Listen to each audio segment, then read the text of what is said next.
Database में data insert करने के लिए मैंने आपसे यही कहा था कि आपने ये सर्वर के साथ और डेटाबेस के साथ कनेक्शन बना के, या आपने कनेक्शन बना लिया या आपने चेक कर लिया कनेक्शन बन गया या नहीं, और आपने यहाँ पे क्यूरी लिखनी है। ये क्यूरी लिखी हुई है जैसे इंसर्ट की, और क्यूरी को क्या किया हुआ है, एग्जीक्यूट। ठीक है, ये बाकी सारा कोड हमने किया हुआ है, सिर्फ अंदर क्यूरी चेंज हो गई है। इंसर्ट इनटू पर्सनल, टेबल का नाम, और डेटाबेस का नाम क्या है, BSCS। अगर इसी कोड को हम यहाँ पे नाम चेंज कर देते हैं, हम कर देते हैं राफिया। ठीक है, नाम चेंज कर दिया हमने। और अगर हम इस टेबल को यहाँ से देखें डेटाबेस में, तो ये पर्सनल के टेबल में एलिसा तक डाटा है। ठीक है, जब हम इसे नया कोड एग्जीक्यूट करेंगे, अब हम इसे कंट्रोल सेव कर देते हैं, तो राफिया के नाम से डाटा इंसर्ट हो जाएगा इसके अंदर। ये है हमारे पास इंसर्ट का पेज, रिकॉर्ड इंसर्टेड। क्यों? क्योंकि हमने कोड जो लिखा हुआ है वो इसी के अंदर लिखा हुआ है डायरेक्ट, यही डाटा भी यहीं लिखा हुआ है, तो ये डाटा इंसर्ट हो गया होगा डेटाबेस में। रिफ्रेश करेंगे तो ये देखें राफिया के नाम से डाटा। लेकिन हम हर बार डाटा कोड के अंदर तो नहीं लिखते। जब आप फॉर्म वगैरह फिल करते हैं तो आप डाटा कोड के अंदर तो नहीं लिखते। हमारे पास क्या होता है, फॉर्म बना हुआ होता है, फॉर्म, और हम उस फॉर्म के ऊपर डाटा लिखते हैं।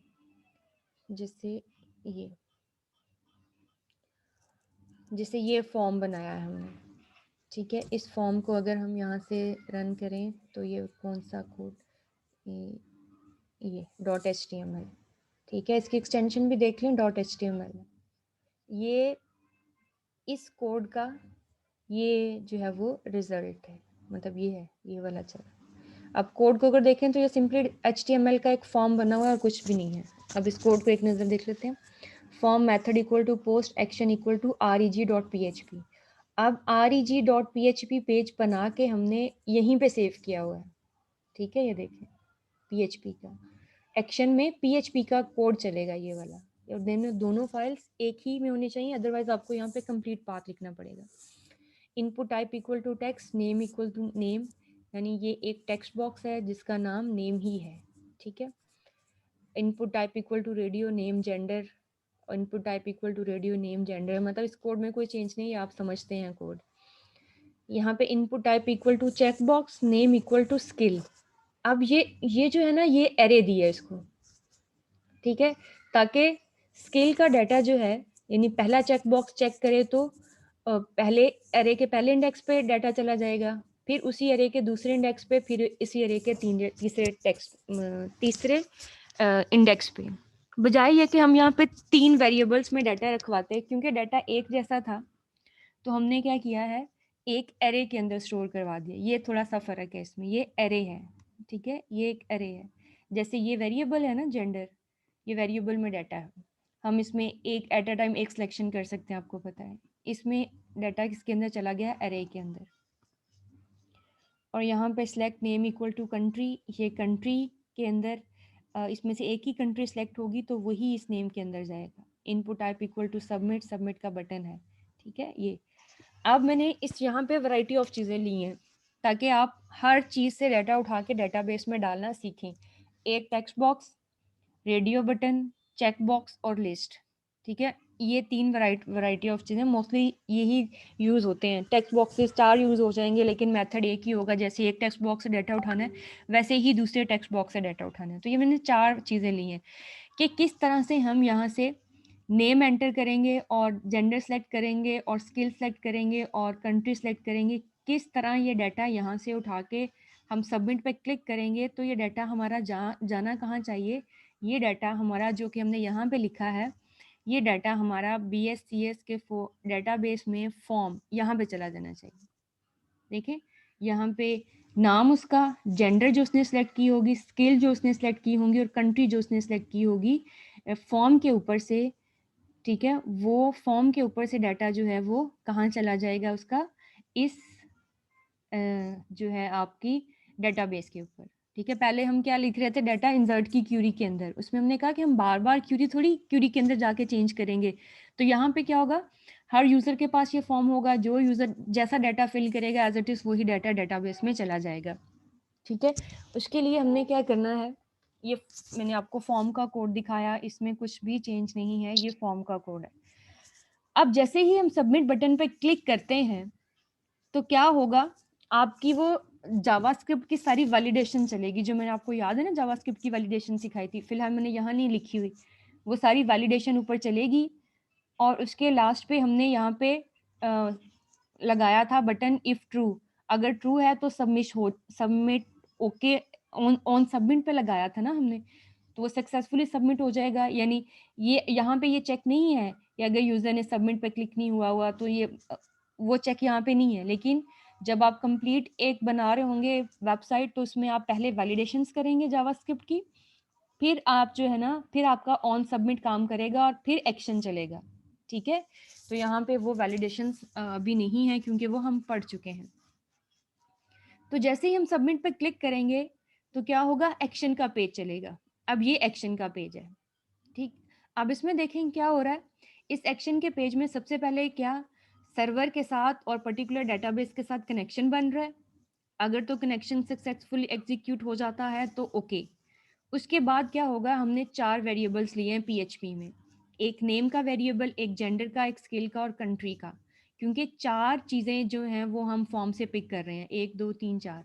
तो हमने 4 वेरिएबल्स ले लिए कि हम वो 4 चीज़ें इन 4 वेरिएबल्स के अंदर स्टोर कर लेंगे। ये वेरिएबल्स फिलहाल क्या है, एम्प्टी हैं, क्योंकि इस फॉर्म से डाटा उठा के इन वेरिएबल्स को हमने पास करना है। ठीक है, तो कैसे पास करना है, उसके लिए हमने यहाँ पे एक फंक्शन लगाया है, इफ इज सेट। ठीक है, अब हम यहाँ पे मेथड कौन सा यूज किया है, पोस्ट। पोस्ट, ये जितने भी वेरिएबल्स हमने यहाँ पे बनाए हैं ना, यानी जितने भी नेम्स बनाए हैं, ये हमारे पास एक ग्लोबल एरे होती है $_पोस्ट। अगर हमने यहाँ पे मेथड यूज किया है गेट का, ठीक है, तो हमारे पास जो ग्लोबल एरे होगी वो होगी $_गेट। ठीक है, ये 2 ग्लोबल एरेज हैं कि यहाँ पे जो पहला टेक्स्ट बॉक्स होगा वो इस एरे का मतलब ये वाला इंडेक्स बन जाएगा। जो दूसरा टेक्स्ट बॉक्स होगा, दूसरा जो भी है टेक्स्ट बॉक्स है या रेडियो, वो $_पोस्ट एरे का दूसरा इंडेक्स बन जाएगा। इसी तरह ये तीसरे इंडेक्स पे आ जाएगा, ठीक है, स्किल, और ये कंट्री चौथे इंडेक्स पे चला जाएगा। तो डॉलर्स जितना भी फॉर्म पे डाटा है, ये डेटाबेस में जाने से पहले कहाँ पे स्टोर होता है, ये एक ग्लोबल एरे के अंदर स्टोर हो जाता है। ग्लोबल एरे के अंदर इसलिए कि इसको, अगर आपका ये पेज बंद भी हो जाता है, ठीक है, और वो आपका डाटा जैसे ही आप सबमिट बटन पे क्लिक करेंगे, वो सारा डाटा आपका $_पोस्ट एरे के पास चला जाएगा। वो एरे जो है वो डाटा कहाँ पे ले जाएगी, सर्वर साइड पे। ठीक है, क्योंकि ये तो पीएचपी का कोड है, ये सर्वर साइड पे एग्जीक्यूट होना है। तो ये जो आपका जावा ये वाला कोड है, ये क्लाइंट साइड पे होगा। तो जैसे ही आप सबमिट पे क्लिक करेंगे, ये सारा डाटा आपका इस पोस्ट, क्योंकि हमने पढ़ा था ना कि डाटा ट्रैवल करता है पोस्ट या गेट मेथड के थ्रू, तो वो पोस्ट या गेट मेथड डाटा को किसी प्लेट में तो ना लेके जाएंगे, वो किसी ना किसी डाटा स्ट्रक्चर में स्टोर करवाएंगे। वो डाटा स्ट्रक्चर यहाँ पे एरे यूज हो रही है और उसका नाम है, अगर आप पोस्ट मेथड यूज करते हैं तो $_पोस्ट एरे है, जो सर्वर क्लाइंट साइड से डाटा सर्वर साइड तक ले जाती है। अगर आप गेट यूज करते हैं तो वो एरे आप यहाँ पे यूज करेंगे $_गेट, ये। ठीक है, फिर हम इसमें लिखा क्या हुआ है, if is set $_post submit. ठीक है, सबमिट किसका नाम है, सबमिट इस बटन का नाम है, ये नेम है। ठीक है, इस सेट फंक्शन का मतलब क्या होता है कि अगर हमारे पास जब यूजर सबमिट बटन पे क्लिक करेगा, ठीक है, जब यूजर सबमिट बटन पे क्लिक करेगा तो क्या होगा, ये फंक्शन तब चलेगा। जैसे आप सबमिट बटन पे क्लिक करेंगे तो ये फंक्शन कॉल होगा। ठीक है, यानी जैसे आप सबमिट बटन पे क्लिक करेंगे तो reg.php के अंदर, यानी ये एक्शन चलेगा और इस एक्शन के अंदर ये वाला कोड रन करेगा। ठीक है, ये वाला कोड, इसका ये इस सेट लिखने का मतलब ये है कि जब तक आप सबमिट बटन पे क्लिक ना करें, तब तक वहां से डाटा ना उठाया जाए, तब तक वेट किया जाए, तब तक डाटा वहां से पिक ना किया जाए। इवन जरूरी नहीं कि ये सब जस्ट सबमिट पे लग सकता है, इस सेट किसी भी वेरिएबल पे लग सकता है। दैट्स मीन इस सेट का मतलब है कि जब उस वेरिएबल के अंदर डाटा आएगा, ठीक है, तो वो फंक्शन कॉल हो जाता है। अगर वो वेरिएबल खाली है तो जैसे उस वेरिएबल में डाटा आएगा, इट्स मीन जैसे ही वो वेरिएबल सेट हुआ तो एक फंक्शन कॉल होना शुरू हो जाता है। ठीक, अब इस सेट जब dollar sign underscore post array के अंदर जो सबमिट वाला नेम है इसके अंदर डाटा है, दैट्स मीन जब ये प्रेस हो तो ये कोड, ये फंक्शन चलना शुरू हो जाएगा। ये फंक्शन क्या करेगा, dollar sign underscore post array में जो नेम के नाम से बॉक्स है ना, अब नेम के नाम से यहाँ कौन सा बॉक्स है, ये वाला, मतलब ये वाले नाम यूज हो रहे हैं जो हमने पढ़ा भी था कि ये नेम बाद में डाटा पिक करने के लिए यूज होंगे, तो अब वहां पे यूज हो रहे हैं। Dollar sign underscore post array में जो नेम के नाम से चीज है, चाहे वो टेक्स्ट बॉक्स है या जो भी चीज है, उसके अंदर से उठाओ डाटा और किस में रख दो, वेरिएबल के अंदर, पीएचपी के वेरिएबल के अंदर। फिर dollar sign underscore post gender, gender वाले में उठाओ। अब जेंडर में भी एक ही डाटा होगा, या हमने ये चेक किया होगा या ये, या उसमें फीमेल होगा या मेल, यानी उसमें दोनों में से जो भी चीज है ना वो उठा के कहाँ रख दो, जेंडर वाले में। ठीक, तीसरी चीज क्या है, ये स्किल। ये अब ये जो स्किल है ना इसके अंदर होंगी तीन चीजें, और ये क्या है, एरे। पहले दोनों क्या थे, वेरिएबल्स, तो वेरिएबल से डायरेक्ट हम ऐसे डाटा उठा लेते हैं, मतलब निकलना जरूरी है। अब आ गई है एरे, और एरे में हमारे पास 3 इंडेक्सेस पर डाटा हो सकता है। ठीक है, किसी ने अगर पहला चेक बॉक्स भी चेक किया है तो एमएस, पहले चेक बॉक्स, पहले इंडेक्स पे एमएस ऑफिस होगा, दूसरे इंडेक्स पे एमएस एक्सेल, तीसरे पे एमएस पावर। 3 इंडेक्सेस पे मैक्सिमम डाटा हो सकता है। अब हमने क्या करना है, लेकिन जब आप डेटाबेस में देखते हैं तो ये सारा डाटा एक ही टेबल में जाना चाहिए। ये देखिए, किसी ने एमएस ऑफिस और एक्सेल है तो वो इकट्ठा जा रहा है, कॉमा लगा के इकट्ठा है। ठीक है, वैसे तो 3 इंडेक्सेस पे डाटा पड़ा हुआ है, लेकिन हम उसे डेटाबेस में एक ही कॉलम में स्टोर करा रहे हैं। तो यहाँ पे हमारा मकसद क्या है, एरे के अंदर से डाटा उठा के सारा एक वेरिएबल के अंदर डालना। ठीक है, बात को समझे कि एरे के अंदर से जितने भी इंडेक्सेस पे डाटा है वो सारा उठा के सारा एक वेरिएबल में डाल लो, और फिर वो स्किल का जो कॉलम होगा डेटाबेस में, स्किल का कॉलम, उसको वो वेरिएबल पास कर देंगे।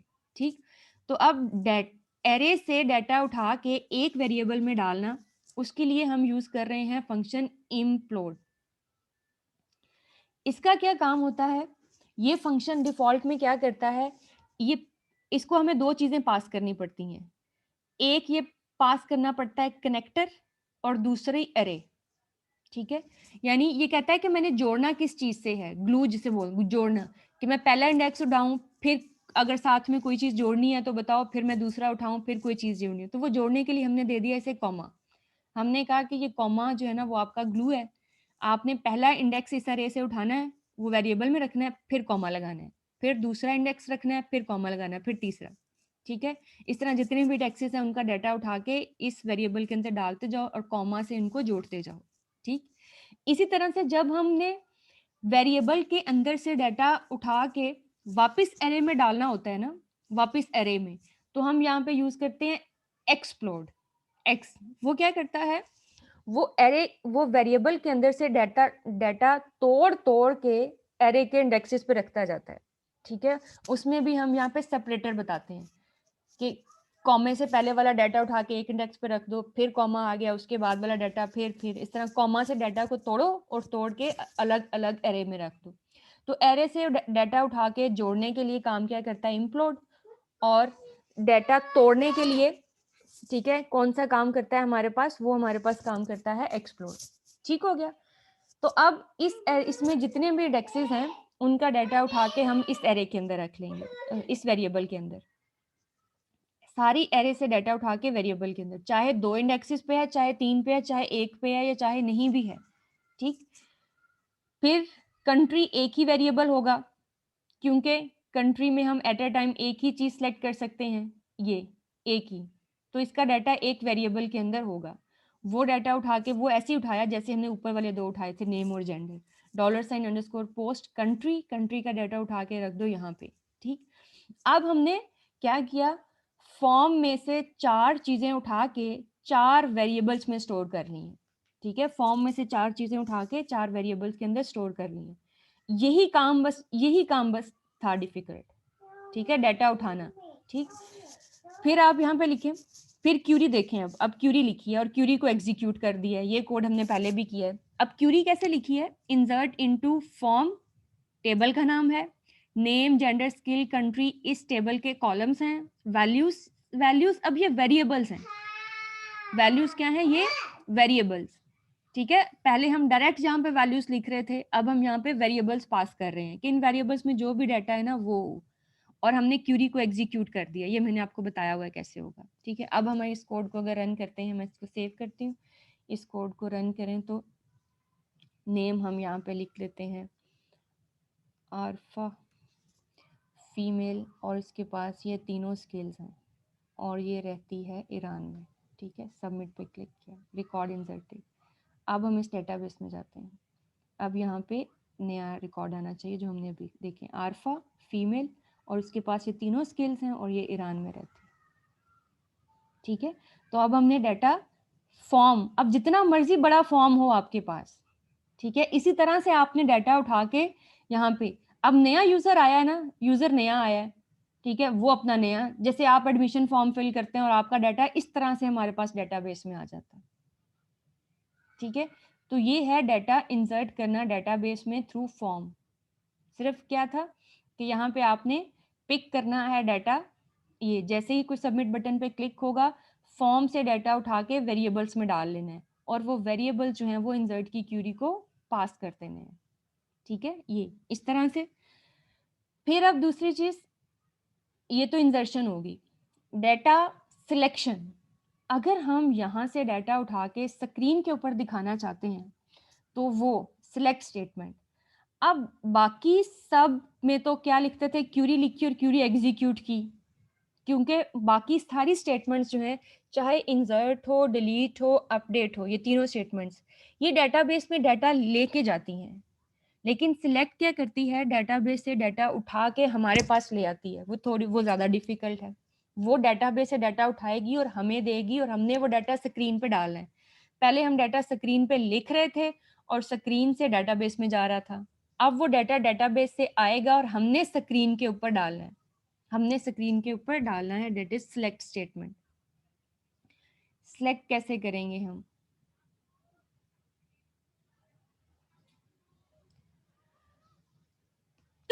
अब एक तो इसमें ये चेंज किया कि ये देखें, ये इंक्लूड config.php, यानी ये आप यूज करते हैं किस लिए, जब आपने PHP की कोई फाइल अपने यहाँ पे इंक्लूड करनी हो।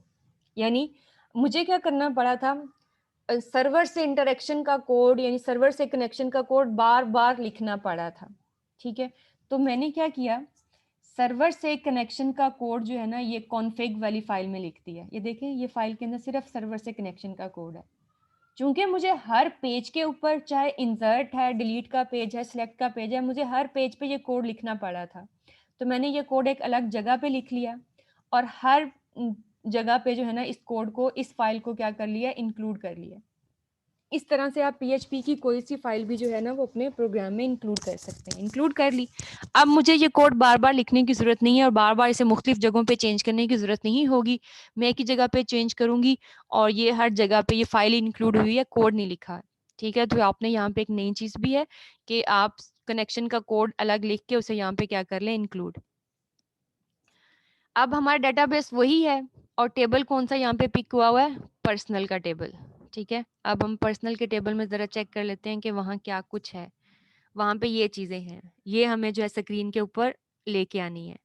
तो हमने यहाँ पे लिखा क्या, select static from personal. Static का मतलब आपको पता है ऑल रिकॉर्ड्स पिक हो जाएं, ठीक है, ऑल रिकॉर्ड्स। और उसके बाद हमने ये क्यूरी एग्जीक्यूट की, ये क्यूरी एग्जीक्यूट की, ठीक है। अब यहाँ पे गौर से देखिएगा, क्यूरी एग्जिक, पहले तो हम इफ लगाते थे कि अगर क्यूरी एग्जीक्यूट हो गई है तो ट्रू, अदरवाइज फॉल्स। अब हम यहाँ पे क्या कर रहे हैं, अब हम क्यूरी एग्जीक्यूट करने के बाद, ठीक है, क्यूरी का जो भी रिस्पॉन्स है ना वो इस रिजल्ट के अंदर रख रहे हैं, ठीक है, इस रिजल्ट के अंदर। अब ये जो है हमारी, अब ये जो रिजल्ट है ना, ये हमारे पास, अगर तो